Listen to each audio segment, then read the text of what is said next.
வணக்கம் நண்பா. என்கிட்ட இருக்க டிகோர் காருக்கு ஒரு நல்ல கவர் ரொம்ப நாளாக தேடிக்கிட்டு இருந்தேன்.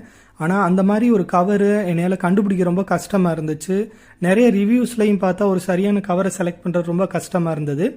அதில் நான் இந்த கார் கவர் பார்த்தீங்கன்னா எனக்கு ஒரு ரீசனபிளான ப்ரைஸில் கிடச்சிது. ஒருவேளை இது 1 இயரில் கிழிஞ்சு போச்சுன்னா கூட நான் அது கவலைப்பட தேவையில்லை. ஸோ ரொம்ப சீப் அண்ட் பெஸ்ட்டாக அதே நேரத்தில் குட் குவாலிட்டியான ஒரு கவர் வேணும்னா ஒருவேளை இந்த கவரோட பர்ச்சேஸ் லிங்க் கொடுக்குறேன். நீங்கள் டாடா டிகோரோட கார் வச்சுருந்தா மட்டும் இந்த பர்ச்சேஸ் லிங்க்கில் பர்ச்சேஸ் பண்ணுங்கள். உண்மையிலே உங்களுக்கு ரொம்பவே யூஸ்ஃபுல்லாக இருக்கும். இந்த கார் கவரில் 3 லேயர் இருக்குது. டாப் லேயர் நல்ல வாட்டர் ப்ரூஃப் எனக்கு கொடுத்துருக்கு. நல்ல ஹெவி ரெயின்லையும் நான் செக் பண்ணிட்டேன். பாட்டமில் இருக்கிறது நல்ல சாஃப்டான ஒரு கிளாத் இருக்குது. ஸோ காருக்கு எந்த ஸ்க்ராச்சஸ் எதுவும் வராது. ஸோ இந்த கார் கவர் ஒருவேளை வேணும்னா நீங்கள் பர்ச்சேஸ் பண்ணி யூஸ் பண்ணலாம். ஒருவேளை இதே லிங்க்கில் போய் வேறு கார் கவர் ட்ரை பண்ணுறீங்கனாலும் உங்களோட ஓன் ரிஸ்கில் ட்ரை பண்ணி பாருங்கள். ஒருவேளை அப்படி உங்களுக்கு நல்லா சூட்டபிளான ஒரு கார் கவர் கிடச்சிச்சின்னா அது எனக்கு கமெண்ட்டில் சொல்லுங்கள்.